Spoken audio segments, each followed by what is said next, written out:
Buenos días. Si os parece, vamos a comenzar el segundo día del Congreso Internacional de Infancia y Adolescencia, construyendo otras realidades desde claves no adultocéntricas. Los que tuvimos la suerte de estar ayer durante todo el día con las mesas de la mañana y de la tarde, donde efectivamente pudimos enriquecernos desde el ámbito del conocimiento de los ponentes, desde su práctica profesional y desde su vivencia y emociones personales, ¿no? Tanto en la mesa de la mañana como en la de la tarde. Hoy seguimos hablando de colectivos de infancia y adolescencia y vamos a dar un salto cualitativo porque hoy vamos a hablar, bueno, yo digo un salto cualitativo porque es un campo especial para mí, ¿no?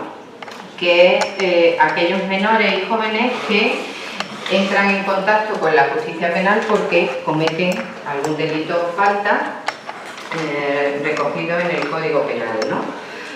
Como sabéis, lo que sí delimita a estos menores es la edad. Ayer hablábamos de infancia y adolescencia, pero cuando hablamos de menores que infractores o de la justicia penal juvenil, estamos hablando, por la ley que hay en vigor, pero nuestros ponentes no hablarán de ella, de menores en la franja de 14-18. Tendríamos para otro congreso si tuviéramos que hablar de qué implica o cuál es la intervención que se hace para los menores de 14 años, que también cometen delitos, y lógicamente todo el abanico que hay de medidas. Lo que sí es cierto es que esta ley, nuestro título de esta mesa, que cuando Arantxa y María nos propusieron a Valle y a mí organizarla, y planteamos el tema de la mediación, ya veréis, y el título de la misma es Mediación Penal Juvenil del modelo responsabilizador a la justicia restaurativa.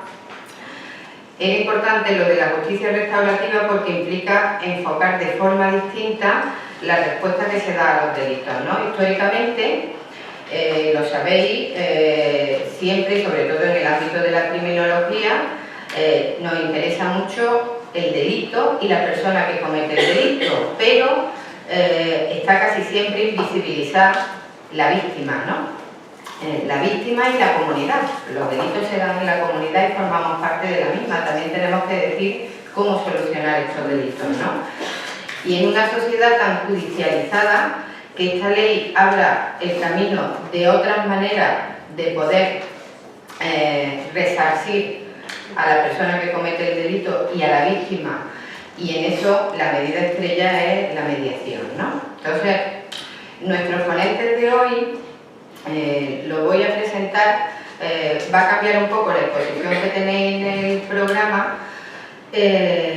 A mi derecha está Fermín Olvera, y él es el jefe, el responsable ahora mismo del Servicio de Justicia de la Delegación de Gobierno de aquí de Granada, ¿no? Él lleva 8 años en ese puesto de gestión. Fermín tiene una relación especial también con trabajo social por muchos temas, ¿no? Ayer salió, me acuerdo que Arantxa comentó el tema de un experto que también estuvimos trabajando desde la asociación IMERI y desde el Departamento de Trabajo Social, y era un experto en menores en riesgo social, donde había como dos grandes capítulos. Uno, todo lo que son los menores del sistema de protección, y luego todos los menores que están en el sistema judicial, ¿no? Entonces Fermín ha colaborado, ya formó parte, igual que Fernando, y sobre todo porque Fermín también en el practicum de trabajo social pues también es un colaborador que agradecemos lógicamente, y que posiblemente aquí haya alguna de las alumnas o alumnos que están realizando las prácticas allí, ¿no? En el campo de la justicia penal juvenil, ¿no? Fermín tiene experiencia tanto en el ámbito docente, porque también es profesor de la universidad, y en el campo de la gestión, y él en su ponencia, que se llama Mediación Penal Juvenil, reflexiones sobre la práctica, él nos va a introducir en el modelo que tenemos aquí en Andalucía. Es importante conocer ese modelo. ¿Por qué también están en nuestra mesa Ana y Fernando? Bueno, pues Ana, que es educadora y mediadora desde su parte formativa, pero tiene una amplia experiencia, aunque ella ha trabajado en el sistema de protección de menores, ha trabajado en el sistema de justicia penal juvenil en medio abierto también, pero es experta en mediación, tanto desde la práctica básica como también coordinadora y responsable de los equipos de mediación en Cataluña, ¿no? El modelo de Cataluña es significativo porque ella además ha titulado su ponencia, que a mí me gusta, que es de la mediación penal a la prevención de la delincuencia, herramientas restaurativas para la comunidad.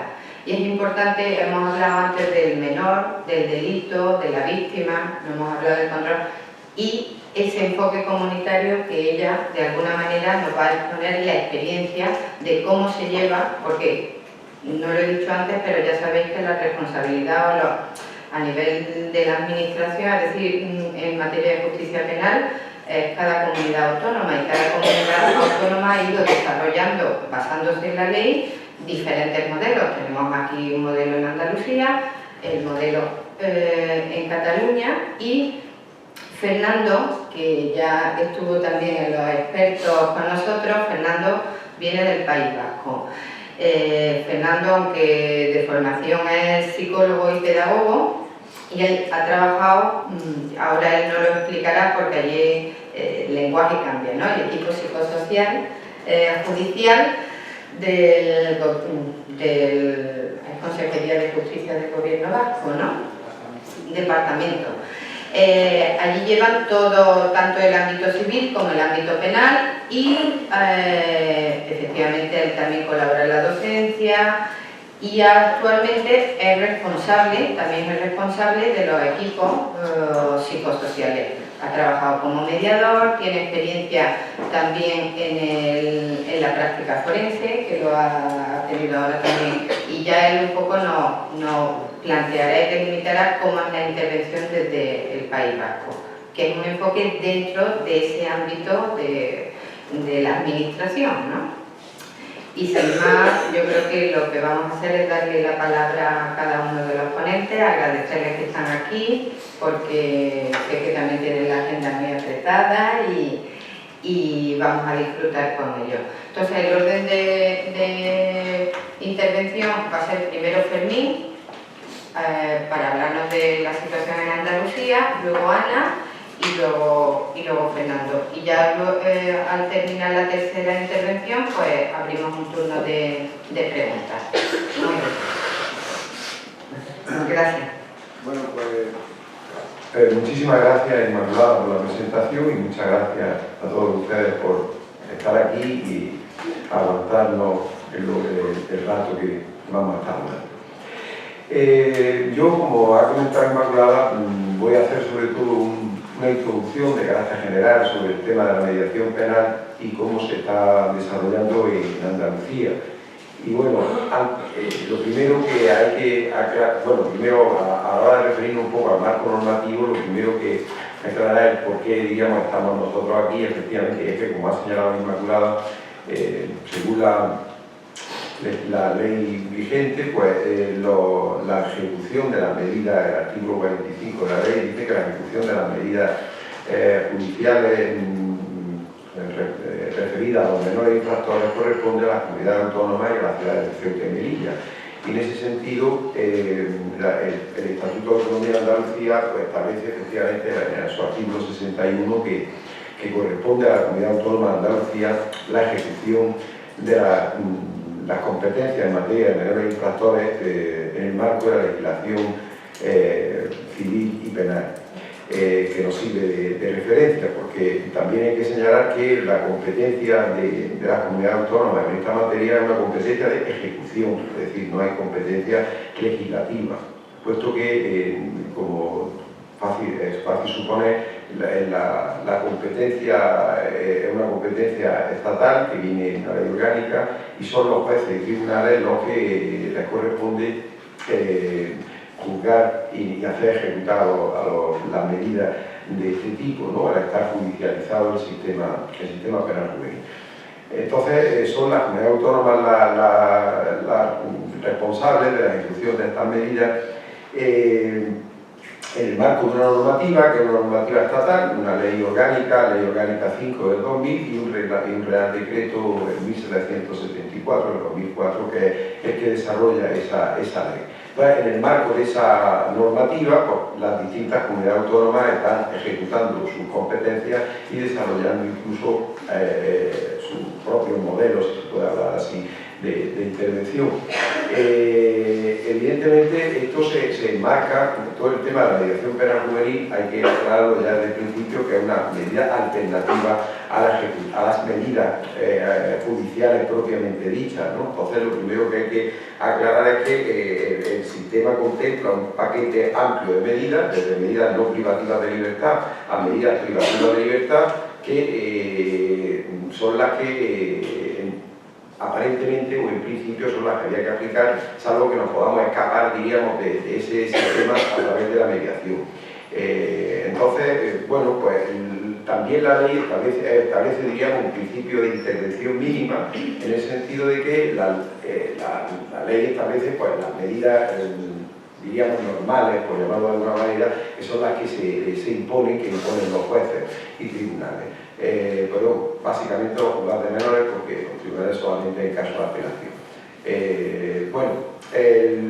La libertad vigilada, las prestaciones en beneficio de la comunidad, tareas socioeducativas, convivencia en grupo educativo, dentro de las medidas, diríamos, no privativas de libertad. La medida que más se suele imponer es la libertad vigilada, o sea, todas las estadísticas de una manera abrumadora a nivel estatal, autonómico y provincial, pues siempre ponen a la libertad vigilada como medida, es la medida más habitual, aunque siempre se hace el énfasis en lo ideal de buscar otras medidas que diríamos que tengan un factor más compensatorio para la sociedad, como podría ser el caso de las prestaciones en beneficio de la comunidad, que en el caso de Granada pues son unas medidas que tienen un peso específico muy importante, ¿no? Y como diríamos, y el último extremo estarían las medidas privativas de libertad, que son básicos los internamientos en sus distintas modalidades, ¿no? Internamiento abierto, semiabierto o los internamientos terapéuticos.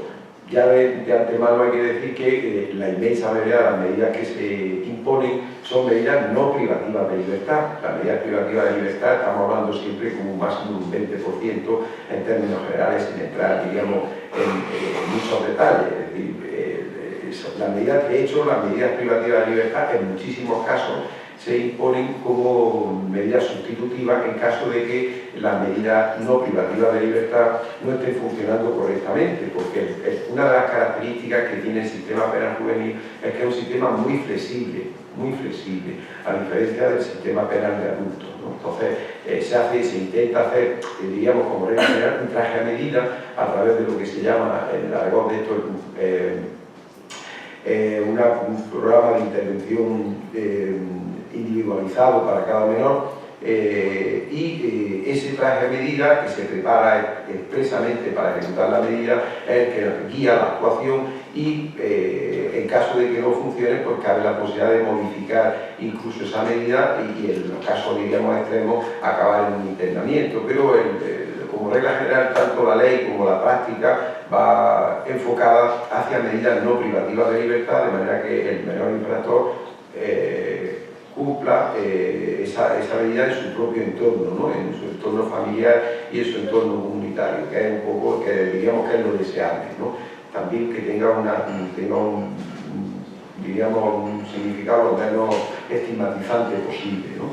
Entonces, conforme a esa idea de la flexibilidad y sobre todo conforme al principio de intervención mínima, que es uno de los principios, digamos, básicos de la ley orgánica, pues la propia ley establece varias pistas de salida de los menores del propio sistema judicial, ¿no? Para facilitar, diríamos,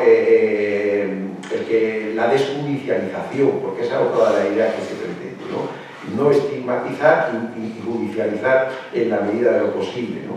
Entonces, entre las pistas de salida, básicamente hay tres. Una es la posibilidad que tiene el propio Ministerio Fiscal de desistir de continuar el expediente. Una vez que recibe la denuncia, el fiscal tiene la posibilidad de desistir de la continuación del expediente cuando en el propio entorno educativo o familiar, diríamos, el menor ya ha recibido el reproche, diríamos, por esa actuación.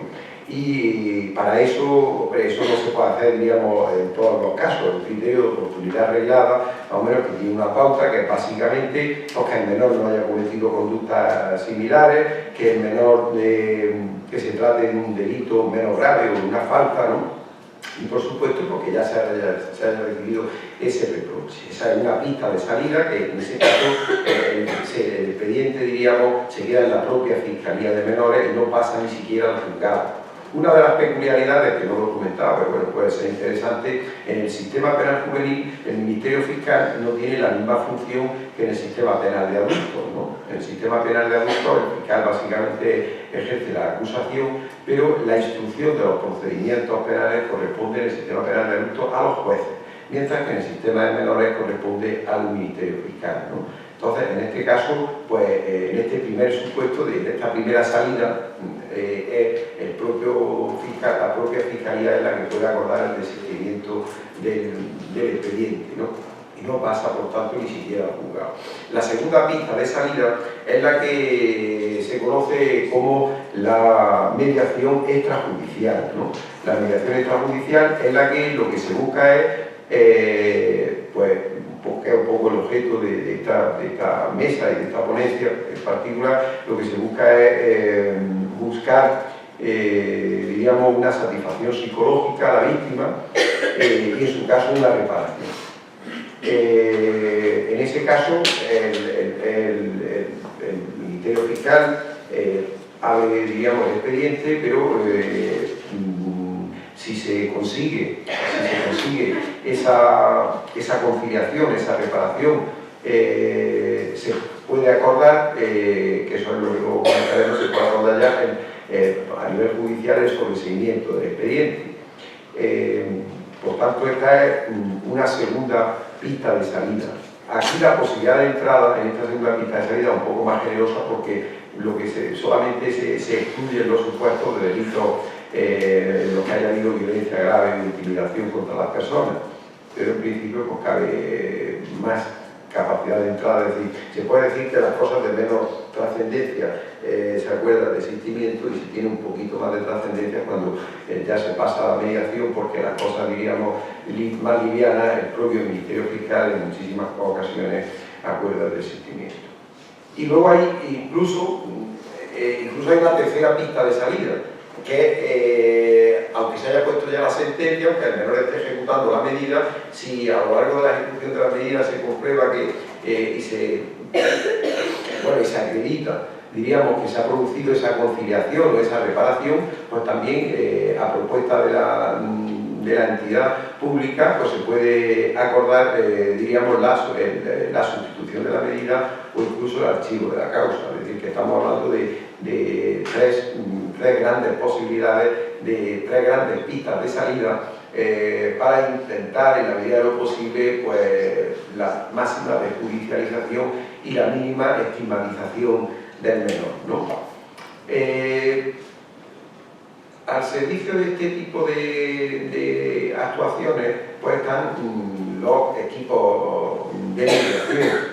Los equipos de mediación, este es un concepto así un poco farragoso, porque lo que establece la ley en principio es que corresponde a los equipos técnicos de la Fiscalía las funciones de mediación y de conciliación, bueno, estas funciones de mediación, y les corresponde tanto el artículo 19 de la ley como el artículo 27.3 establece que las funciones corresponden a los equipos técnicos de la Fiscalía, y el artículo 27.3 establece que son los equipos técnicos de la Fiscalía los que les corresponde, diríamos, valorar esa viabilidad y hacer la propuesta. Los equipos técnicos de la Fiscalía son, según la ley, son equipos que dependen funcionalmente de la Fiscalía, aunque es personal propio de las comunidades autónomas. Los ponen al servicio, dependen, diríamos, orgánicamente de la comunidad autónoma que corresponda y funcionalmente de la Fiscalía. En principio son equipos formados por personal propio, personal funcionario o laboral de la Administración. En el caso de Andalucía, los equipos técnicos de la Fiscalía son personal laboral de la Junta de Andalucía. Y en cada una de las fiscalías pues hay 2, 3 o 4 equipos según, diríamos, el volumen de trabajo de la Fiscalía, ¿no? En el caso de Granada, pues hay 3 equipos, y cada uno de estos equipos está compuesto por un psicólogo, un trabajador, o una psicóloga, o una trabajadora social y un educador social. Lo que ocurre es que eso es, diríamos, eso es el punto de partida. Lo que pasa es que la propia ley establece, o mejor dicho, el propio reglamento establece en su artículo 8 la posibilidad de que estas funciones de mediación sean realizadas por la Administración, se realicen mediante colaboración con la Administración pública, es decir, con las instituciones de protección y reforma, ¿no? Ese es un poco el asidero en el que estamos nosotros situados. Aquí en Andalucía las funciones de mediación no las realizan los equipos adscritos a la Fiscalía, como regla general. De manera esporádica se ha hecho en alguna ocasión, pero diríamos, el modelo no pivota sobre los equipos de Fiscalía, que en términos generales están enfocados más bien a los informes psicosociales que preceden a las medidas judiciales. Apoyando al Ministerio Fiscal, tanto a la hora de imponer las medidas como a la hora de modificarlas. En principio esa es la primera posibilidad, diríamos, sería que los propios equipos técnicos de la Fiscalía realizaran esas funciones de mediación, cosa que, repito, aquí en Andalucía no existe, y la segunda posibilidad es que se haga se realice mediante el apoyo, la colaboración de las entidades públicas, ¿no? Entonces, con arreglo a esa norma, la Junta de Andalucía, desde el año 2002, vino impulsando la creación de una serie de equipos de mediación, prácticamente en todas las provincias de Andalucía, y luego ya en el año 2008, bueno, 2007 se constituyó aquí en Granada, y luego ya en el 2010, diríamos, acabó de configurarse el mapa de equipos de mediación, de manera que todas las provincias disponían de sus propios equipos de mediación penal juvenil. Los últimos que se crearon fueron en Jaén, en Huelva y Almería. Lo que ocurre es que estos equipos se crearon mediante convenios con entidades sin ánimo de lucro, y ese fue el modelo que vino funcionando hasta el 2010. Pero en el 2010 se cambió esa forma, ese modelo de concertación, diríamos, y se adoptó el criterio de contratar, en este caso ya, los servicios también con entidades sin ánimo de lucro, pero conforme a lo que establece la ley de contratos del sector público, es decir, mediante los principios de transparencia, publicidad y concurrencia. Entonces, desde el año 2010 se convocan periódicamente unos concursos para que las distintas entidades que tengan interés en el tema puedan concurrir presentando proyectos para esta actividad mediadora. De hecho, el mes pasado se convocó el último concurso, en marzo, el 5 de marzo se publicó el último concurso para adjudicar estos contratos, como digo, mediante un sistema de concurrencia competitiva a la que pueden acceder cualquier entidad. con una exigencia, lógicamente, de cualificación profesional de los mediadores, a los que se exige una formación universitaria un grado de una licenciatura en psicología, en trabajo social, o en educación social, en derecho, una formación de posgrado y también 2 años de experiencia en materia de menores en riesgo de exclusión social, y a partir de ahí hay un proceso de concurrencia entre las distintas entidades. Estos equipos de mediación tienen que... estos equipos de mediación lo que hacen es trabajar, diríamos, con el menor y con la víctima y encauzar adecuadamente pues, las actividades que se van a realizar. Bueno, pues es que creía que tenía más tiempo, voy a ir recortando un poquito y ya me voy a referir a qué es lo que hacen estos equipos de mediación. Estos equipos de mediación básicamente pueden hacer 3 cosas, por ir un poco acotando y yendo un poco arreglando. Hay 3 posibilidades: la primera es la conciliación, la segunda es la reparación y la tercera es la realización de tareas socioeducativas. La conciliación evidentemente no es incompatible con la reparación, sino todo lo contrario. La conciliación es la opción más potente, puesto que de lo que se trata justamente es de ponerse en el lugar del otro, de que la víctima tenga una satisfacción psicológica y de entablar el diálogo, ¿no? Yo, en un curso que hice de mediación, lo primero que ponía en el ejemplo de que había dos, no era una mediación de este tipo, era una mediación civil, de que había 2 partes y un vecino que se quejaba de que el vecino de arriba pues hacía mucho ruido, y entonces llegaba la persona que, diríamos la víctima, la víctima del perjudicado, decía: no, es que yo vengo aquí porque mi vecino hace mucho ruido y tal, cuando llega por la noche y tal, taconeando y tal, y entonces el mediador decía: poca parque, que pase el siguiente, ¿no? Pues, y eso es justamente lo contrario de lo que es el proceso de mediación. Ese era el mal ejemplo de lo que es la mediación. La mediación es diálogo, ponerse en lugar del otro y recibir una satisfacción psicológica. El resultado importa, por supuesto, pero el proceso de la mediación es tan importante como el propio resultado. Y sobre todo en el caso que estamos hablando del aprendizaje y la función, diríamos, la función pedagógica, el potencial pedagógico que tiene la mediación en todos los casos, pero por supuesto con más importancia en el caso de los menores. La reparación, como es natural, pues consiste en que el menor se comprometa a reparar el daño causado directamente a través de una reparación, diríamos, simbólica en beneficio, diríamos, de la comunidad, que es haciendo una tarea de reparación parecida a lo que podríamos llamar una prestación en beneficio de la comunidad.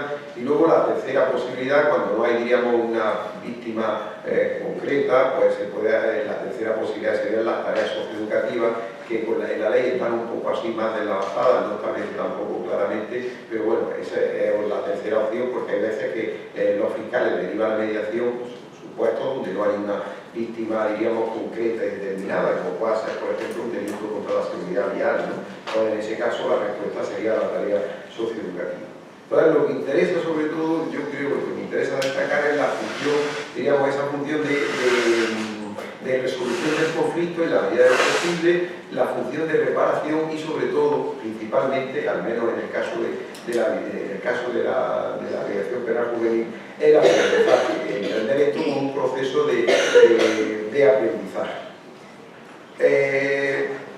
Bueno, ya recortando más todavía, voy a acabar simplemente citando un poco la experiencia del caso de Granada. En Granada, que se lleva trabajando a través de la Asociación IMERIS, que es la entidad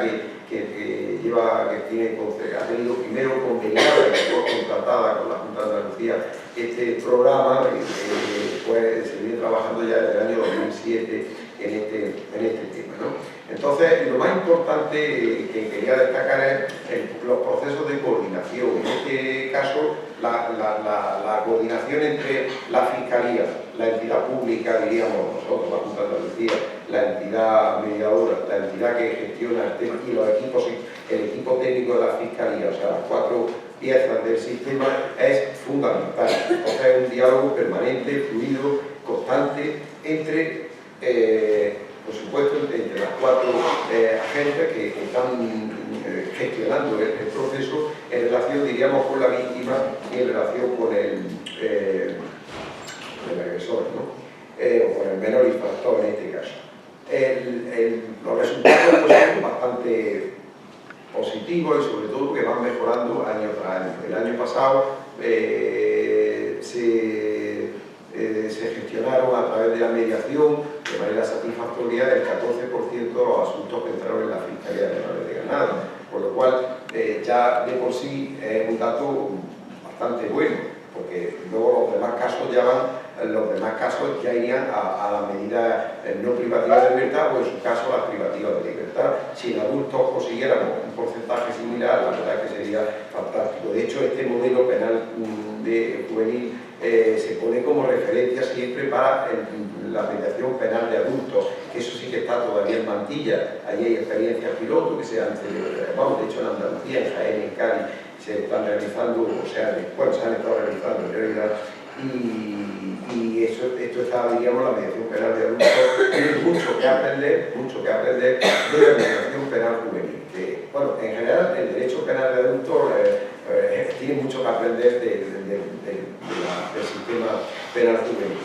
Bueno, pues en concreto podemos destacar que de los menores derivados, estamos hablando de 119 menores, 109 se consiguió una viabilidad de la mediación, con lo cual el porcentaje es también muy elevado. Estamos hablando de un 92% de casos de viabilidad. En cuanto a los delitos, ahí es un poco el tema que está, diríamos, verde todavía, porque el delito más importante en términos cuantitativos que se derivan son los delitos contra la seguridad vial, el 29,4%, lo cual pues, está bien que se deriva mediación, pero el resto, seguidos de lesiones con un 24%, los hurtos con un 16%, amenazas con un 8,4%, daños con un 8,4%, también hay bastantes casos de denuncias falsas. Y lo interesante, para darle verdaderamente su potencial, sería que otros delitos entraran también, y también que, por supuesto, que tomaran más peso los delitos de la víctima para trabajar verdaderamente lo que es la mediación, que tomaran más peso en relación al tema de la seguridad vial, que está bien, repito, pero lo que verdaderamente tiene potencial de mediación en el sentido puro del término son los delitos contra personas concretas y determinadas para esa interactuación. Y en todo caso, en las 3/4 partes de los casos, de los supuestos, se ha llegado a una conciliación, o bien conciliación sola, o bien conciliación con reparación, y lo más interesante de todo, para mí por lo menos, es el tema de la víctima. La víctima, que es la gran olvidada del proceso penal, la gran olvidada del sistema, aquí tiene un papel relevante. En la experiencia de Granada, el 84% de los casos, la víctima ha participado directamente o indirectamente, y lo más interesante es que la víctima tiene un alto grado de satisfacción, no ya por la reparación, sino porque se pongan en su lugar y comprendan, empaticen y vean su sufrimiento, ¿no? Entonces, yo, como antes ha insinuado Inmaculada, y ahora digo, yo directamente no estoy aquí en el terreno de este tema de las mediaciones, porque mi función es más bien genérica sobre el tema de los servicios de justicia, pero cuando voy al recurso de mediación y lo veo y hablo con las víctimas, la verdad es que la mirada que tienen y lo que transmiten de haber recibido, de lo que han recibido en ese proceso de mediación, eso no tiene valor, eso no hay forma de pagarlo, porque es una experiencia muy gratificante. Dentro de la cantidad de sufrimiento que podemos ver, ese grado de satisfacción o de volver a recuperar la ilusión, pues la verdad que es algo verdaderamente digno de resaltar. Por supuesto, en el caso de la víctima y también en los menores, que yo no voy a decir el 100% de los casos, pero bueno, estadísticamente estamos hablando de un 80 o un 90%, pero de los que yo he entrevistado y de los que yo he hablado con ellos, que son ya bastante, todos reconocen que ha sido una experiencia muy interesante y es una manera de, diríamos, de sacarlo del sistema judicial y de aprender, diríamos, de los errores, porque todo el mundo comete errores y esto no es, y esto es una manera de aprender de los errores propios y de encauzarse de otra manera diferente, ¿no? Pues muchísimas gracias.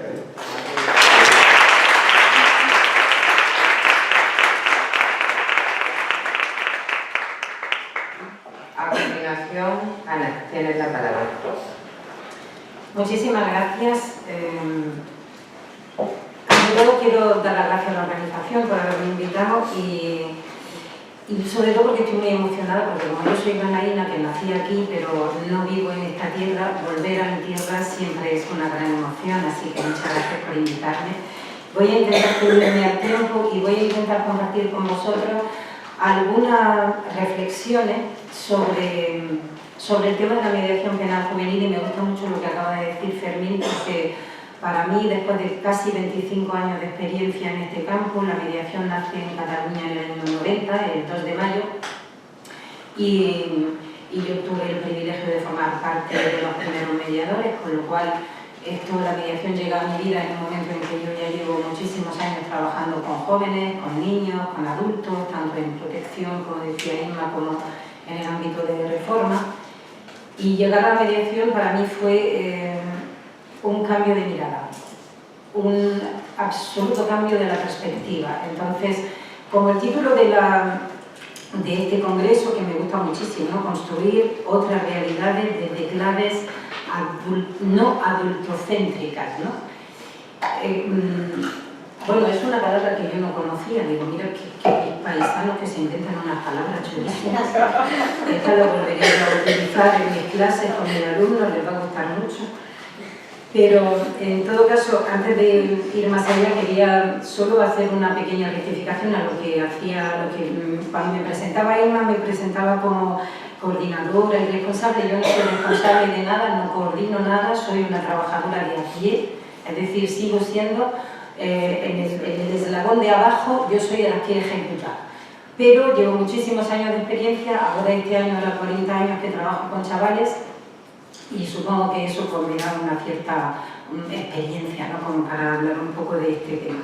Volviendo a las realidades no adultocéntricas, decía que mi llegada a la mediación hace casi 25 años me obliga a cambiar la mirada, me obliga a colocarme en una perspectiva absolutamente distinta y a priorizar otros intereses que no sean los que yo tengo como profesional, porque de repente me encuentro con una persona a la que yo no conocía, o mejor dicho, que sí que conocía, pero que no era consciente que la conocía. El otro día en un curso que dábamos en Málaga, compañeros de los equipos técnicos, de los equipos de medio abierto y de educadores de centros, querían que hiciéramos un acercamiento a la víctima. A mí me gusta llamarle persona afectada, porque en mayor o menor grado, y muchas veces cuando tú le dices, ¿te has sido víctima? Yo víctima no, yo no he sido víctima, a mí me han robado. Lo de condición de víctima suena como, bueno, como si te hubieran secuestrado, te hubieran violado, te hubieran hecho algo realmente mucho más grave, ¿no? Entonces, nosotros hablamos entre nosotros de víctimas, pero las personas que lo han sido normalmente no se suelen identificar con esa terminología. Dicho esto, estos compañeros querían que hiciéramos un acercamiento, una aproximación a entender un poco qué pasa con la víctima y cómo hay que atenderla y cómo hay que enfocar un poco el trabajo con ellos, ¿no? Y entonces yo empezaba un poquito el curso diciéndoles, bueno, vosotros tenéis muchísima experiencia en trabajar con víctimas. No, pero sí, y ellos no. Y digo, a ver, ¿vosotros con qué trabajáis? ¿Con quién trabajáis? Pues trabajamos con chavales. ¿Y? Pues estas son las primeras víctimas con las que estáis trabajando. Porque los chavales que estamos atendiendo en los centros, los que estamos atendiendo en libertad vigilada, los chavales que estamos atendiendo en justicia, suelen ser, y digo chavales porque, por lo menos en el caso de Cataluña, el 83% son varones y el resto son chicas. con lo cual siempre tengo el defecto de no hablar en un lenguaje correcto, políticamente correcto desde el punto de vista del género, ¿no? Y hablo siempre de chicos. Pongamos que si han llegado hasta aquí y si se han desviado de lo que tendría que ser su trayectoria natural, pues es posible que en algún momento no hayan recibido ni la atención que necesitaban, ni los cuidados que necesitaban, ni el acompañamiento que necesitaban, que algunas carencias hayan tenido en su trayectoria de vida, por lo que desde mi punto de vista, tanto como educadora como como mediadora, entiendo que la primera víctima con la que estoy trabajando es el menor, es el chico o la chica. Entonces, bueno, esto fue de entrada una sacudida, ¿no? Pero dicho esta pequeña anécdota, entonces sí que hablamos más tranquilamente y más profundamente de cómo nos acercamos a esta figura. En cualquier caso, cuando empezamos a trabajar en mediación desde Cataluña, yo no voy a explicar toda la metodología, lo dejamos para el debate y si os interesa yo os explico, os envío documento a la organización para que os lo vuelva a enviar, no hay ningún problema, hay muchas cosas que están publicadas y creo que la experiencia en Cataluña está suficientemente consolidada y hay una metodología que es bastante conocida en el resto del territorio nacional como para que no me gaste el cuarto de hora que me queda en explicaros esto. Pero sí me gustaría volver a una cosa que definía antes Fermín, que son los conceptos de los que habla la ley del menor, que son los conceptos de conciliación y de reparación. Los conceptos de conciliación y reparación ya sabéis que las leyes son interpretables y que cada uno pues, bueno, va entendiendo las cosas como las entiende. La ley 5/2000 habla de la conciliación diciendo que es aquella que para que se produzca la conciliación el menor tiene que aceptar su responsabilidad en los hechos y tiene que pedir disculpas a la víctima y que la víctima acepte la disculpa. Esta es la definición que hace la ley. Y de reparación, pues también tiene que reconocer su responsabilidad en los hechos y tiene que realizar una acción en favor de la víctima o en favor de la comunidad en el caso de que con la víctima no fuera posible, ¿no? Que viene a ser un poco lo que nos decía Fermín. Luego el reglamento también nos permite, si no es posible hacer ni una ni la otra, que se pueda hacer una tarea socioeducativa, es decir, un programa educativo dirigido exclusivamente al menor. Yo os invito a reflexionar un poco sobre el tema del concepto de conciliación. Conciliar, dice el diccionario de la Real Academia Española, es componer y ajustar los ánimos de los que estaban opuestos entre sí, concertar, poner de acuerdo. Esta es la definición que hace desde el RAE. Y reparar dice que es arreglar una cosa que está estropeada, enmendar, corregir o remediar, y también dice que es desagraviar, satisfacer al agraviado. A mí me interesan mucho estas definiciones porque nos dan una dimensión muy distinta de lo que es reparar. A mí no me gusta la definición que hace la ley ni de conciliación ni de reparación, sobre todo de reparación, porque te remite a que el menor tiene que hacer algo en favor de, y ese algo lo cataloga de una acción que bien se podría parecer a un servicio en beneficio de la comunidad o algo por el estilo. Cuando reparar es volver a poner las cosas tal y como estaban, con lo cual contempla la doble dimensión, que me va a salir la andaluza que yo tanto la dimensión material del hecho como la dimensión emocional. Entonces, para que una reparación sea auténtica, sea verdadera, tiene que contemplar estas dos dimensiones y tiene que tener en cuenta tanto el daño material que haya sufrido la persona afectada como el daño emocional. Por tanto, yo creo que nosotros en Cataluña, y digo yo porque estoy yo hablando, pero en Cataluña hablamos más de reparación y mediación y reparación, mediación como herramienta para conseguir, para lograr la reparación a la víctima, entendiendo la reparación desde estas dos dimensiones. Bien. Hay un ejercicio que suelo hacer con mis alumnos en los cursos y que también descoloca bastante, pero como estamos en esto de alternativas y claves no adultocéntricas, podrían ser claves adolescéntricas o mejor sujetocéntricas. Vamos a interesarnos por la gente, que es lo más importante que tenemos. Esto sí que es la joya. Y os voy a hacer dos preguntas que no hace falta que me contestéis, pero sí que os invito a que lo reflexionéis. La primera, ¿habéis cometido alguna vez un delito? ¿Alguna infracción? ¿Alguna transgresión? Yo apuesto que el 90% sí, casi siempre gano la apuesta. Y no hace falta que me contestéis. De hecho, en el Código Penal cada vez están poniendo más supuestos que antes no eran delito y que ahora lo son. Por lo que sí, no hace falta que reflexionemos mucho para encontrar en nuestro pasado, para algunas y algunos de los que estáis aquí muy recientes, para otros y otras que tenemos más edad, pues a lo mejor tenemos que ir a buscar un poquito más lejos, y estoy convencida que encontraréis algún tipo de transgresión, algún tipo de infracción, algún tipo de falta, que por ahí, mira, pues no nos pillaron. La segunda pregunta que suelo hacerle a mis alumnos es, ¿habéis sido víctimas alguna vez? ¿O tenéis a alguien muy cercano que lo haya sido? ¿Que haya resultado afectado por alguna acción grave? Y si es así, ¿cómo os habéis sentido? ¿Cuál ha sido vuestra vivencia al haberos sentido victimizados? ¿Por qué empezamos nuestros cursos con mi compañero Roberto preguntándole a nuestros alumnos que se pongan en esta situación? Porque esto nos da la dimensión del rol que tiene que tener el mediador.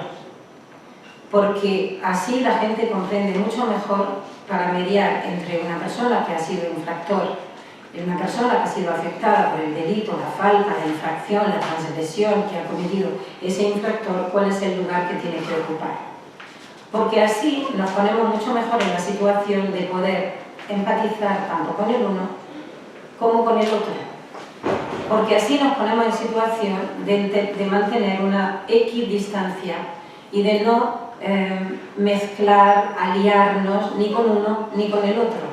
Lo que significa que nos podemos acercar tanto como queramos a uno y al otro, porque seremos capaces de hacer esa gimnasia de volver a nuestro lugar sin involucrarnos en darles ni consejos ni tampoco solucionarles la vida, porque a fin de cuentas el problema lo tienen ellos y son ellos los que tienen también la solución, aunque de momento no lo sepan y no la vean.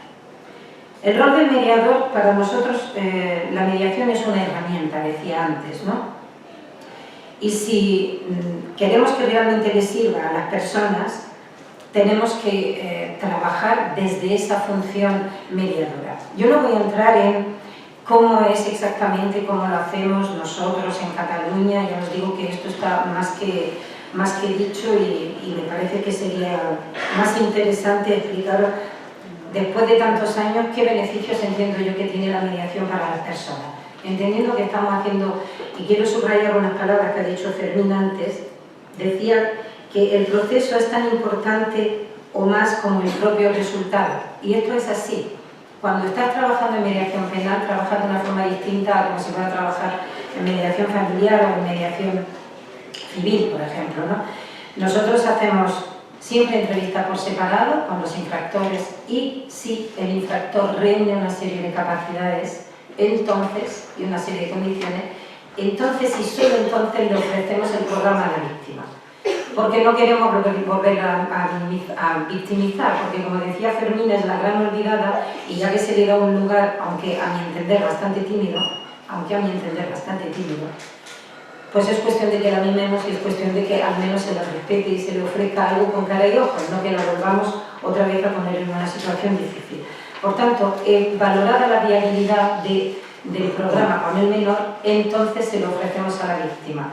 Y en todo ese proceso donde se hacen entrevistas por separado, no es que lo estemos preparando para el gran día del encuentro, estamos trabajando elementos de responsabilización, de reflexión, elementos de conectar con cuál es la situación que están viviendo cada uno en ese momento, cómo les gustaría que esto se resolviera, cómo es, si hacen una proyección hacia el futuro, cómo ellos se ven mañana, cómo les gustaría explicar a sus hijos, nietos, tíos, abuelos que esto se ha terminado, cómo les gustaría que esto se acabe. Siempre la mediación mira al futuro y esto es muy importante para los mediadores no perderlo de vista.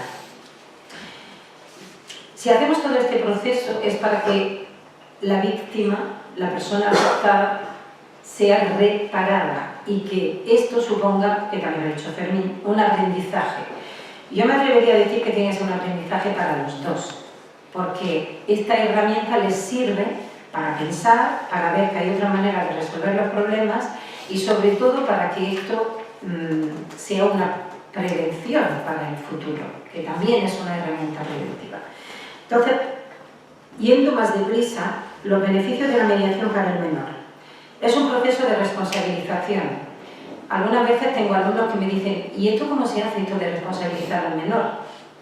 Digo, bueno, intentar, no sé, igual tendrás que hacer una carrera o explicar esto en un curso de 20 horas, es un poquito complicado, pero responsabilizarse no es asumir que uno tiene la culpa de haber actuado mal.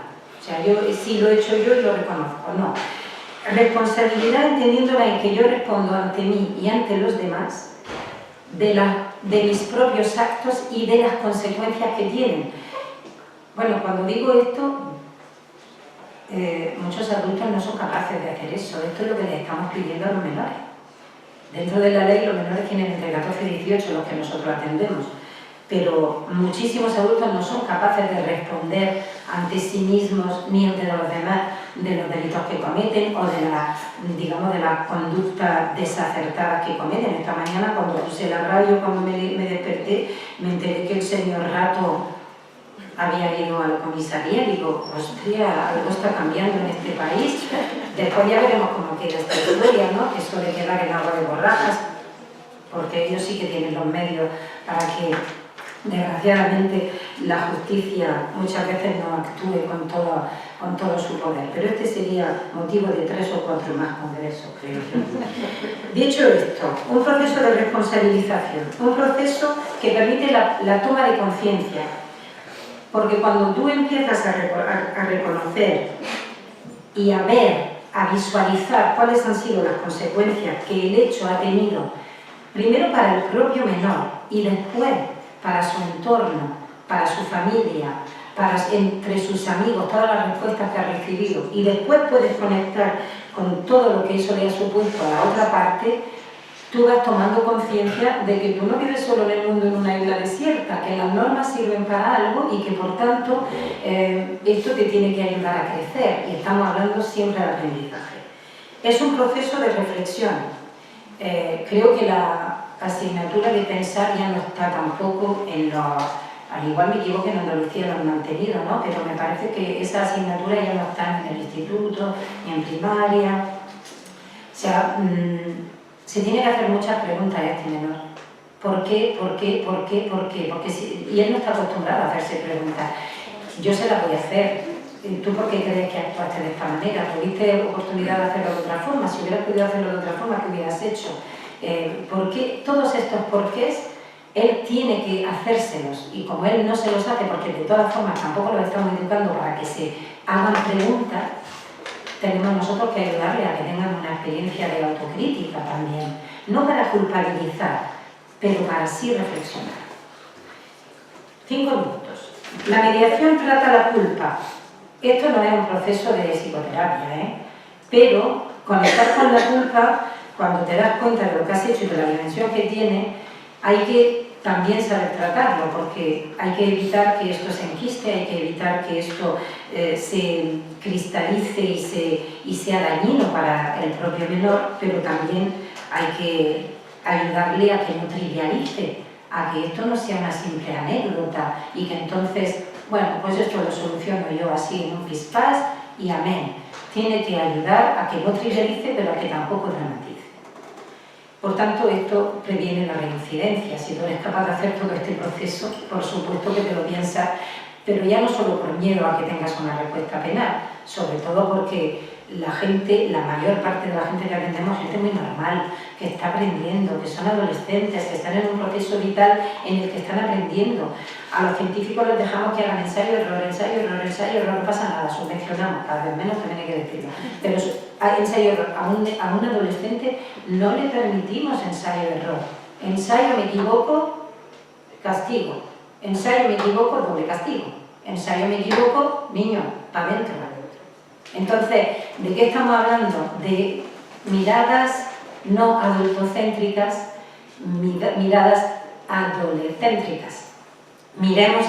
Miremosle como persona que dicen los científicos que aquí en el lóbulo frontal es donde se desarrolla la capacidad de conectar con la consecuencia de nuestros hechos.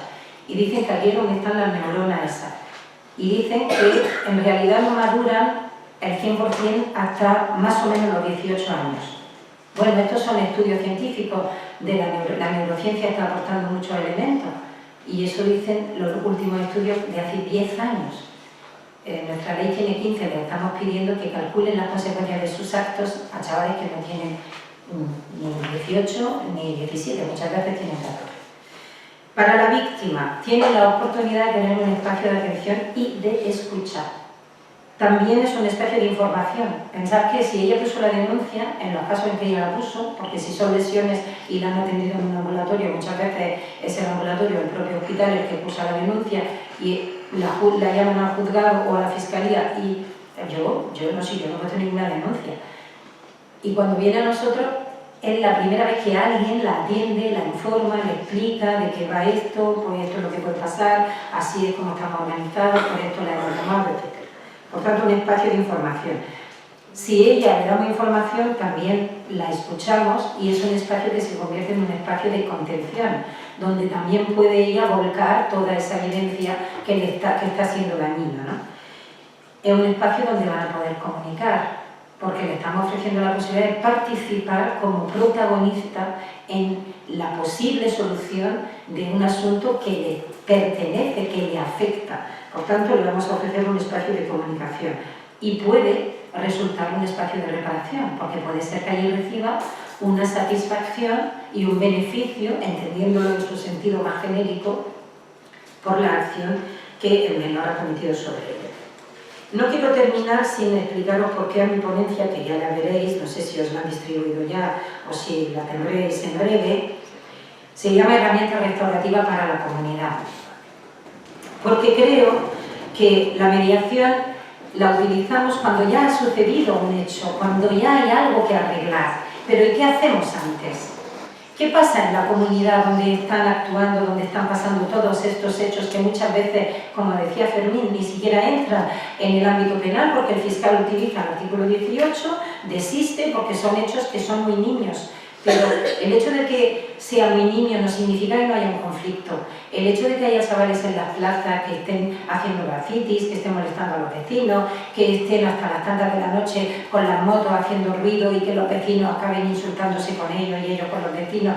Estos son problemas de convivencia donde seguramente muchas de las herramientas que estamos utilizando los mediadores podrían servir para que en la comunidad se atendieran estos temas antes de que vayan a más. Entonces, en la comunidad, en la escuela, en la familia, en las distintas entidades, seguramente se podrían utilizar estas herramientas. Terminaré diciéndoos un dictamen del Comité Económico y Social Europeo, que es del 15 de marzo del 2006, donde dice la prevención antes que la represión.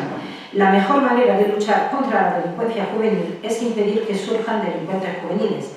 Para ello se necesitan programas adecuados de asistencia social, laboral, esto me río, cuando digo lo de laboral me río, económica, ya me río menos, y de educación, ya la gran carcajada, entre los cuales no se ha de olvidar los dirigidos a facilitar y hacer más accesible el uso adecuado del tiempo libre y del ocio. Por tanto, en la comunidad necesitamos hacer pedagogía de lo que supone la etapa adolescente, que parece mentira, que todavía no hayamos aprendido que los adolescentes están en una etapa vital en que se están construyendo y que tenemos que mirarlos de otra manera, por eso hasta la ley es distinta. Hay una ley 5/2000 que habla de cómo se tienen que hacer las medidas con el menor, porque no se puede aplicar a un tío de 14 años lo mismo que a uno de 30, es que no está en el mismo proceso madurativo. Solo tenéis que pensar, mi experiencia es de casi 60 años de vida. Cuando tengo un chaval de 14 años delante y le digo, a ver, ¿en qué basa su experiencia si está empezando a vivir? ¿Cómo va a tener la experiencia de saber qué pasa después si eso es la primera vez que lo ha vivido? Por tanto, hacer pedagogía. No podemos dejar sin respuesta las conductas transgresoras, aunque sean incipientes. No se pueden quedar sin respuesta. A esperar a que tengan 14 años los podamos denunciar. Perdón, si han empezado a hacer tonterías, pues a lo mejor alguien les tiene que tirar de la oreja, ¿no? Alguien les tiene que decir algo. Y no priorizar la respuesta punitiva, por favor, que tienen que aprender. Vuelvo a subrayar lo que decía Fermín, tienen que hacer un proceso de aprendizaje. Si la justicia misma habilita un montón de vías para sacar a la gente del proceso penal, para no estigmatizar, para que no resulte ni un estigma y para desjudicializar. ¿Cómo es posible que dentro de la comunidad estemos haciendo ordenanzas municipales que solo están pensando en castigar, reprimir y reprimir, y pagar, y pagar, y pagar? ¿Dónde está la respuesta educativa? ¿Dónde está la posibilidad de hacer ensayo y error? Para eso también necesitamos profesionales que estén bien formados, profesionales que sean conscientes de con qué etapa están trabajando y que tengan recursos para poder llegar a esta población. Y trabajar de forma coordinada. Me encantaba lo que decía Fermín de que los 4 equipos están súper coordinados. Nosotros, cuando hablamos de coordinación, por lo menos yo entiendo que vamos más allá de la coordinación. Hacer equipos que trabajen en red, que sean corresponsables, que haya colaboración, cooperación, que entre todos el peso es más ligero para llevarlo y las responsabilidades compartidas siempre es mucho mejor. Y por fin, yo creo que si la comunidad no la comprometemos, no hacemos programas que sean difundidos, que sean sabidos, que se puedan desarrollar para que todo el mundo sienta que tiene una responsabilidad en eso, entonces no podremos desarrollar estas herramientas que son tan educativas, porque la mediación tiene un resultado educativo, no es para educar, pero el resultado sí que es educativo. Y cualquier acción restaurativa que se quiera desarrollar en la comunidad tendría que conllevar la palabra prevención con ella. Muchas gracias.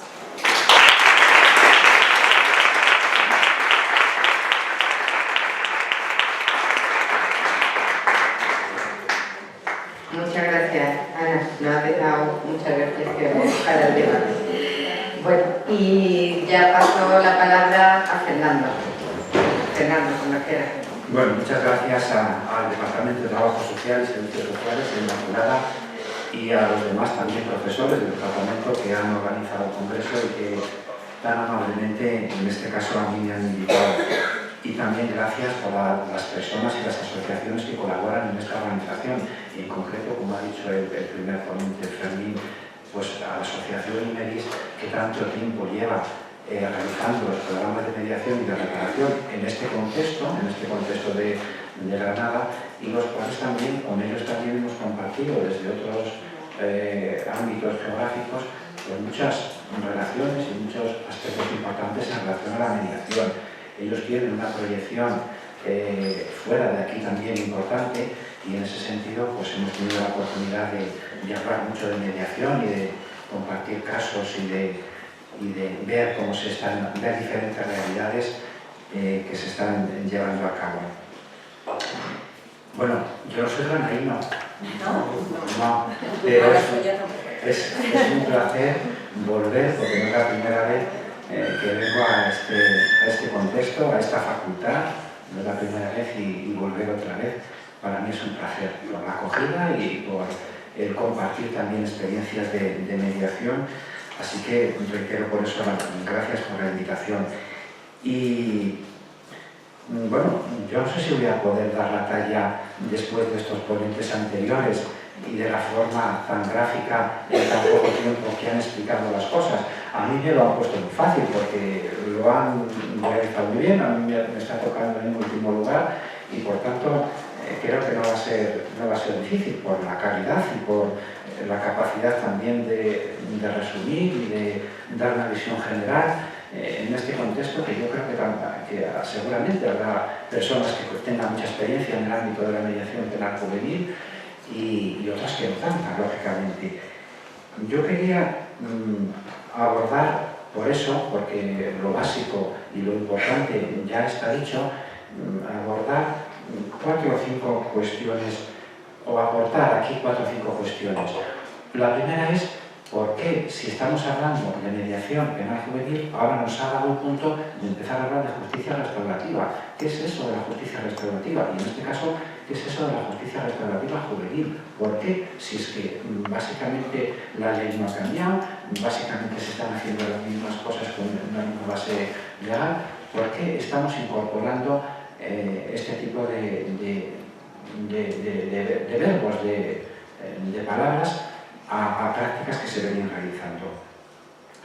Bueno, me han pedido también, y quiero explicar también, en último lugar, es más cómodo hacerlo, algunas cifras de cuestiones concretas que ocurren en la comunidad autónoma de la que vengo, que es el País Vasco, algunas cifras y también alguna organización que tenemos, porque a raíz de la transferencia, la realidad es que cada comunidad se ha organizado de una determinada manera, ha organizado los servicios de mediación de una determinada forma, siempre al amparo de la ley y del reglamento, todas válidas, todas éticas, pero bueno, pues como yo trabajo en la comunidad autónoma vasca, pues explicaré la que conozco, de la que vengo.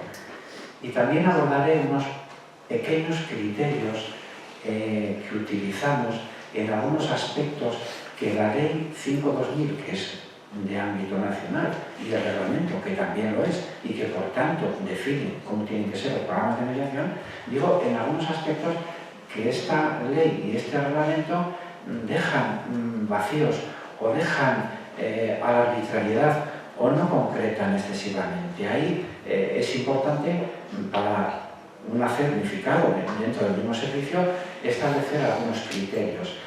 Algo de la gravedad de la infracción, cuando sí, cuando no, algo de la responsabilización también, hasta dónde le tenemos que pedir a un menor que esté responsabilizado, o a lo mejor es que la responsabilización tiene que ser también un objetivo y por tanto todo esto es un proceso. Bueno, algunos pequeños criterios también, algunas cuestiones también de tipo económico, algunas cuestiones a veces de tipo económico,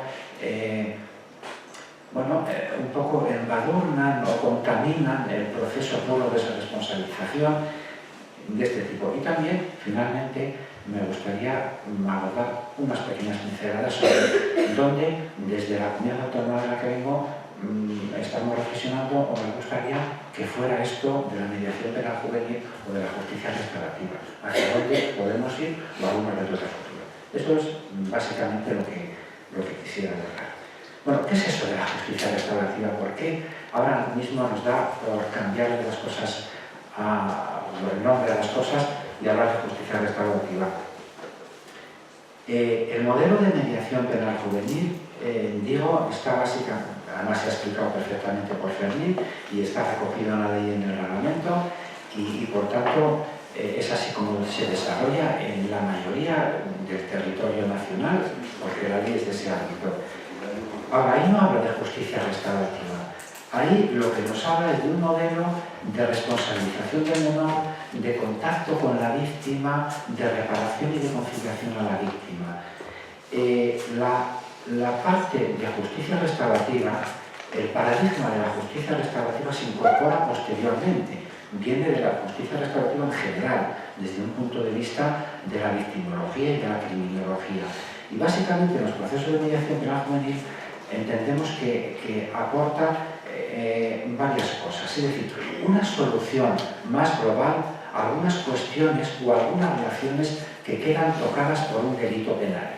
Es decir, el derecho penal juvenil lo tiene claro, identifica a un autor, en este caso menor, que dice que es infractor porque no le quiere llamar delincuente, identifica también a una o varias víctimas y con esto organiza algunos aspectos, por ejemplo, de mediación, estableciendo la figura de un mediador que les ayuda a resolver un conflicto que está generado, pero ese conflicto que tiene mucho que ver con lo penal. La justicia restaurativa intenta abrir más y restablecer más las relaciones que estén afectadas por todo eso. La justicia restaurativa trata de que en algunos casos se incorporen más elementos a este proceso. La familia, en los casos de menores, siempre con el objeto de organizar y de mantener la responsabilización del menor, pero incorporando también a la familia, incorporando también a la comunidad. en algunos aspectos. Ya veremos a ver eso cómo se materializa en algunos países que esto está muy desarrollado, países nórdicos y también anglosajones, no entienden. Yo el otro día comentando con un compañero que había estado por allí, ellos no entienden un proceso de mediación exclusivamente centrado en el menor, en la víctima y con el mediador, porque echan de menos la falta del padre, la falta del barrio, de la comunidad de vecinos en estas cuestiones de tipo comunitario que tan bien nos explicaba Ana. Es decir, ampliar el círculo, y le llaman, en lugar de mediación penal juvenil, los círculos familiares, conferencias familiares o comunitarias, etc. Eso básicamente es lo que entiendo yo que aporta la justicia restaurativa juvenil. Cuando hablamos de cifras, cuando hablamos de números, F5. Es que está... es que está aquí. Venga. Bueno, los datos o números o cifras o el alcance numérico de los procesos de mediación en la Comunidad Autónoma Vasca aparecen publicados en estas dos planes o en estas dos evaluaciones. Digo, los datos oficiales a los cuales tenéis acceso sin ningún problema en la red. Serían eso, se está realizando una evaluación de la reincidencia, y se está realizando también un nuevo plan, pues este que termina ahora en el 12, se está la evaluación del 12, el plan hasta el 12 para el nuevo plan para los siguientes años. No obstante, a mí me gustaría destacar estos números. La Comunidad Autónoma Vasca es una comunidad numéricamente en cuanto a población bastante modesta. Estamos hablando desde una perspectiva de los últimos 5 años de un total en el año 2014, por ejemplo, fijaros, de no muchos procedimientos de mediación, 281, y en 13, 380. Fijaros, vamos a ver ahora, aquí está separado por provincias, tendréis también en la grabación se están poniendo los datos, pero a mí, en cuanto a las provincias, ya veis el diferente alcance. Vizcaya, por número de población y por número de solicitudes de la Fiscalía de Menores, llega a más de la mitad de los asuntos de mediación, fijaros, en los últimos años. Y una cuestión importante también es la evolución de estos programas de mediación. Fijaros, una tendencia que más o menos se mantiene, y que aquí empieza a bajar en 100, de 380 a 281, que eso es mucho. ¿Por qué bajan los programas de mediación tanto en este último año? Bueno, bajan fundamentalmente por esto, porque las demandas que se reciben por la Fiscalía de Menores en general también están bajando mucho. Fijaros que comparado con el asesoramiento, fijaros las cifras de asesoramiento, separando las dos funciones del equipo que se hablaba anteriormente de mediación y de asesoramiento, bueno, pues en el año 2014 son de esta manera, es decir, está bajando. Para medir el montante o el peso de la mediación en total, creo que hablaba antes del 14%, que es una cifra pues aceptable, más o menos. Es diferente, en la Comunidad Autónoma Vasca es diferente también en los lugares, pero bueno, en conjunto es un 18,2% de peso de la mediación en todo el peso de las demandas que recibe el equipo técnico, el equipo psicosocial en este caso, de demandas procedentes de la Fiscalía de Menores. Por tanto, comparativamente es de esa manera. Fijaros, bastante más asesoramiento, lógicamente el asesoramiento después conlleva un juicio y otro tipo de medidas, y la mediación sería el programa como parte. Bueno, una pequeña apunte por sexo que también sale aquí, entre la gran diferencia entre hombre y mujer. Bueno, no consta, es porque en el momento de recogida de los datos de este año 14, que todavía no están publicados y no están completamente elaborados, pues hay 18 que busca lo que era, porque en ese momento no se ha notado. Simplemente he recogido los datos y aparecen ahí. En cuanto a la finalización, que es otro dato normalmente que aparece cuando hacemos las evaluaciones de los programas de reparación, aparece una finalización positiva y una negativa, ya veis en el círculo que tiene mucha menor entidad numérica, también 18 no consta, pero hay que tener en cuenta que en esta finalización negativa se incluyen varios aspectos. Es decir, cuando un menor pasa directamente al programa de mediación y se valora que no es posible el acceso, no hay criterios que indiquen que pueda ser positivo que participe. También, una vez que está participando, no ha dado la talla, es decir, ha incumplido algunas cuestiones del programa y, por tanto, no lo finaliza correctamente y se hace el informe y pasa a asesoramiento y a venir a mi judicial. Y también, últimamente, algunas cuestiones que hay que finalizar por prescripción. Las faltas, como sabéis, prescriben a los 3 meses. Ha habido polémica desde cuándo prescriben las faltas. En la Comunidad Autónoma Vasca, las audiencias provinciales han determinado ya que las faltas prescriben desde el momento de la comisión, no desde el momento de la última actuación, y por tanto, si un menor comete la infracción en enero y se le cita y no viene, y la Fiscalía le cita la declaración y tampoco viene, pero entonces se le vuelve a citar, y si viene y se valora el programa y han pasado ya 3 meses, esa falta queda prescrita y por tanto a determinadas audiencias que hay que indicarle al menor que eso no tiene ya penalmente ninguna validez. Esto se relaciona también con el tema novedoso de la despenalización de las faltas recientes que todavía no sabemos muy bien, no ha entrado en vigor, creo que entre las finales de junio o julio, y que va a tener una repercusión importante también de descenso, entiendo, de los programas de mediación, porque faltas en muchas ocasiones es lo que se accede al programa, los programas de mediación.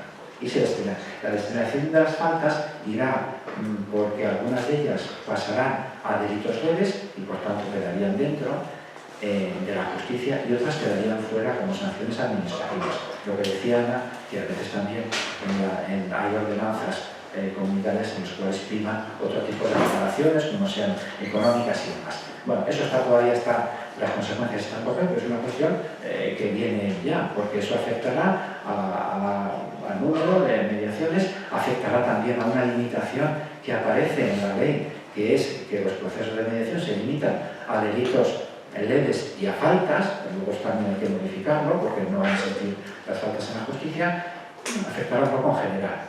Veremos a ver en el futuro lo que ocurre. Bueno, ¿quiénes hacemos los programas de mediación o de justicia restaurativa en la Comunidad Autónoma Vasca? Fijaros, si entramos en esta página, si podemos entrar, que no podemos. Sí. Pero vea la primera. No, pero si está ya puesta la página. Es la primera. Es esta. Bueno, pues es una página en la cual se publican los diferentes servicios. Fijaros que hay a la izquierda medicina legal, juzgado de paz y equipo psicosocial judicial, que somos los encargados de realizar estos procesos de mediación. Este equipo psicosocial judicial, bueno, en esta página aparece, hay también una guía de presentación del equipo donde aparecen, la de la derecha. Consta la siguiente. Ahí. Esta de satélite, donde bueno, vemos las funciones, cómo y a dónde dirigirse, cuáles son los objetivos, dónde se ubican, qué es el equipo psicosocial, en la definición del equipo psicosocial judicial, que ahora vamos a ver las funciones que se encarga dentro de la ley de responsabilidad penal de los menores de realizar los procesos de mediación. Es decir, es, además de otras cosas, el equipo técnico del que habla la ley. Y vamos a ver. Volvemos. Fijaros, bueno, es un órgano técnico que se encarga de la Administración de Justicia del País Vasco. Está adscrito a la Viceconsejería de Justicia, hay una resolución que lo determina, y bueno, sería, el que esté adscrito a esta Viceconsejería no significa que sea un organismo dependiente completamente, sino que en las cuestiones técnicas funcionan como todos los institutos o órganos en relación a la Administración de Justicia, con independencia, confidencialidad, el interés del menor y de la víctima. Hay una unidad de servicio, está organizado en 3 equipos, cada uno en una de las diferentes provincias, y hay una organización también jerárquica de organización, que es el coordinador de la comunidad autónoma. Está compuesto también por 2 coordinadores territoriales, en este caso en Álava y en Galicia. El de la comunidad autónoma es el que ocupa el equipo de Bilbao, y está formado por psicólogos, trabajadores sociales, educadores y también personal administrativo. Esa es la composición.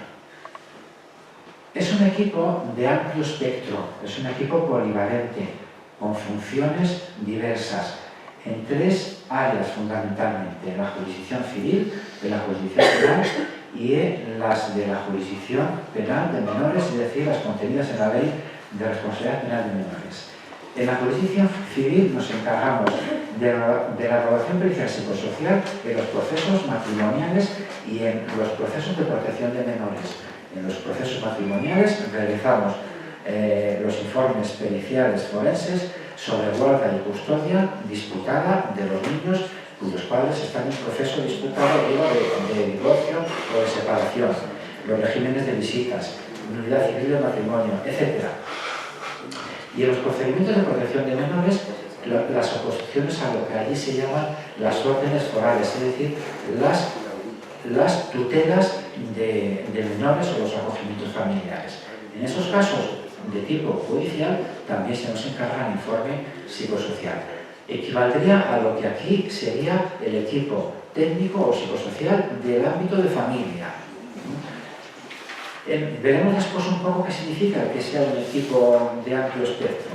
En la jurisdicción penal nos encargamos de la evaluación psicológica, fijaros, como otros ámbitos también de actuación, de testimonios vulnerables mediante pruebas preconstituidas y anticipadas y asistencia psicológica a las declaraciones. Es decir, la asistencia de un psicólogo a un menor, a un niño o a un discapacitado cuando resulta víctima o testigo en un procedimiento judicial, con el objeto de evitar la victimización secundaria que la justicia normalmente realiza.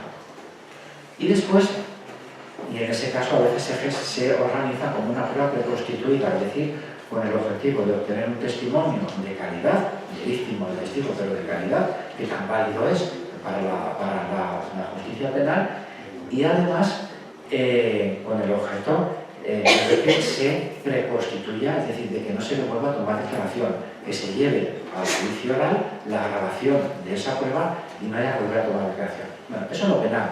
Otros equipos de evaluación forense integral se encargan de la evaluación del efecto psicológico de la victimización en víctimas o de la evaluación psicosocial de la peligrosidad, que se llama, o de los factores de riesgo de un imputado.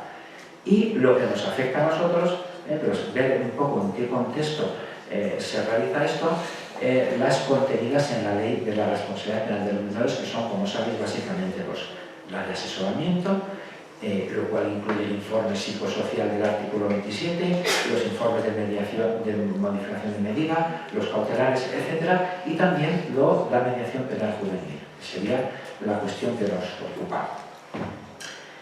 La organización básica es diferente, teniendo en cuenta también aspectos de especialización y de racionalización de recursos.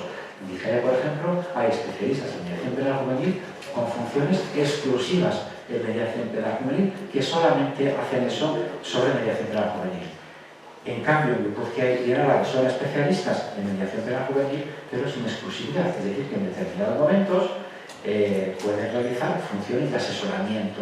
¿Por qué? Pues porque numéricamente, en este sentido de racionalización de los recursos, no es conveniente esa única especialización o esa exclusividad, pues por asuntos en los cuales, igual están de vacaciones, por asuntos un poco de organización interna. Eso en cuanto a la organización.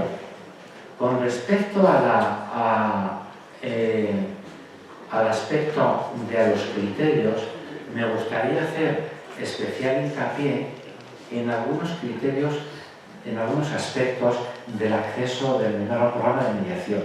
Por ejemplo, el tema de la responsabilización, como se ha indicado, como proceso. Bueno, ¿hasta dónde llega este proceso? ¿Qué exigimos al menor? ¿Que esté ya completamente responsabilizado cuando accede a un programa de mediación? ¿O que se vaya responsabilizando con el tiempo? Con esa definición tan bonita que tenemos de la responsabilización y en esta triple vertiente de asumir, de reconocer, de ponerse en el lugar y después de tener voluntad activa de reparar y de participar. Es decir, que sea esa asunción de la responsabilidad un elemento motivador de la reparación. ¿Hasta dónde se llega? Bueno, como criterio en la comunidad autónoma se ha adoptado el de ser válido unos mínimos o unos principios de responsabilización y durante el proceso ir construyendo esa responsabilización. Nos dábamos cuenta que había muchos menores que llegaban a la justicia reconociendo el hecho, pero no completamente responsabilizados. Entonces, en ocasiones era un reconocimiento muy parcial, muy porque le indicaban los padres, en ocasiones también el abogado, porque con la última reforma, con el reglamento de más, tiene un papel activo el abogado en estos procedimientos. Bueno, por tanto, el criterio es principios de responsabilización sí, para acceder a un programa de mediación, no completa, la completa se va construyendo. Gravedad.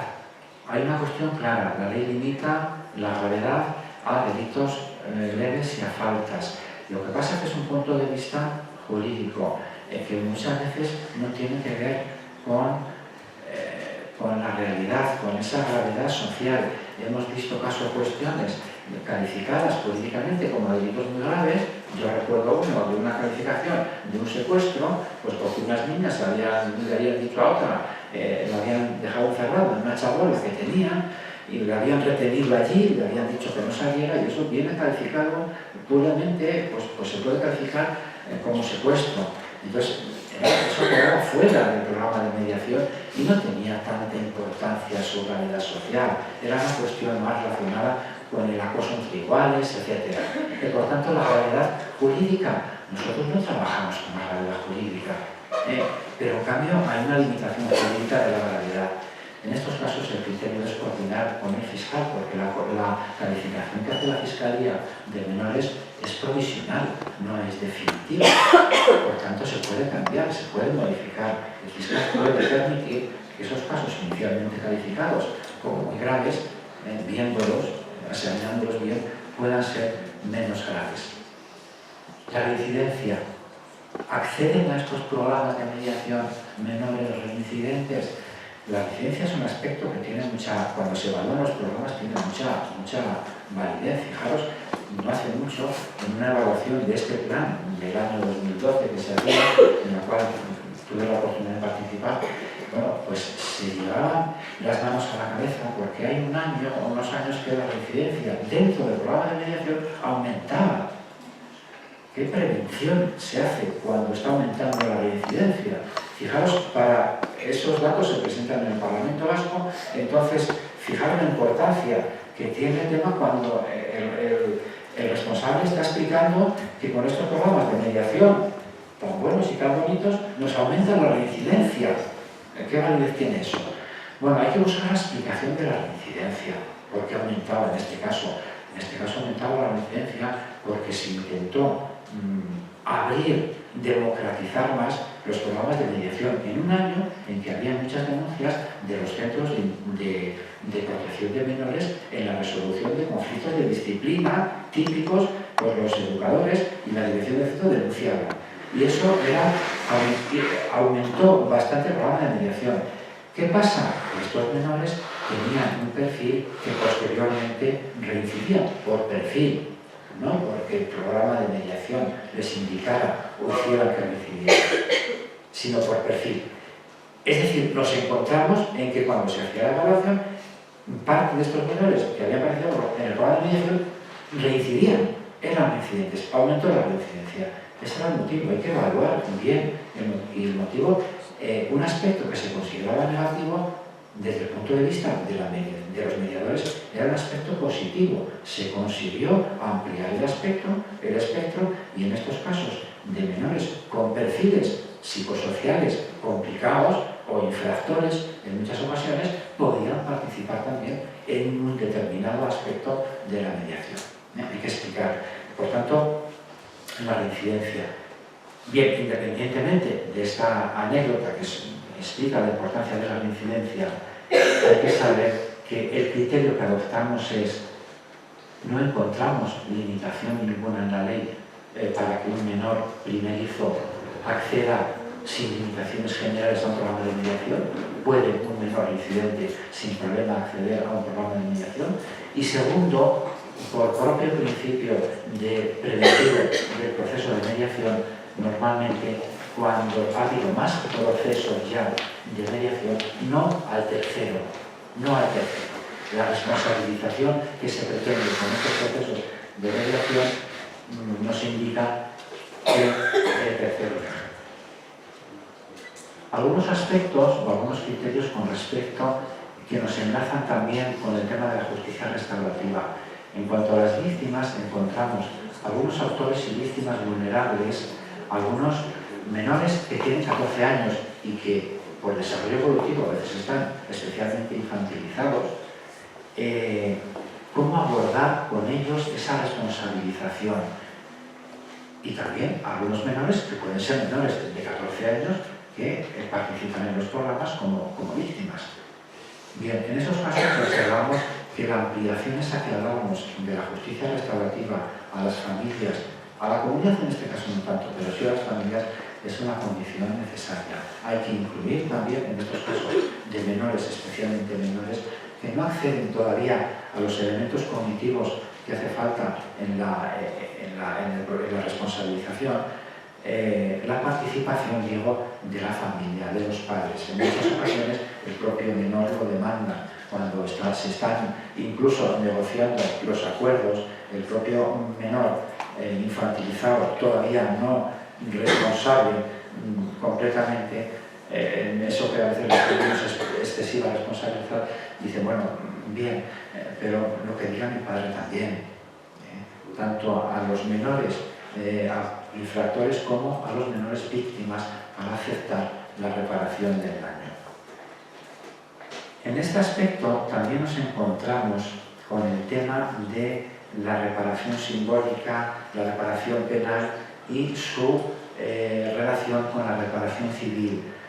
En ocasiones vemos que hay una oposición de la víctima a este proceso restaurativo, pues porque no se piensa que no se van a satisfacer completamente la parte civil, la parte económica, y quieren acceder a una reclamación de la indemnización de la vía civil. Bueno, ciertamente la ley permite hacer la separación, sobreseer por reparación o por interés del menor, sobreseer la parte penal y dejar abierta la parte civil para la reclamación del daño de la víctima, en otro contexto dirigido a los padres, pero que también repercute en el menor, lógicamente.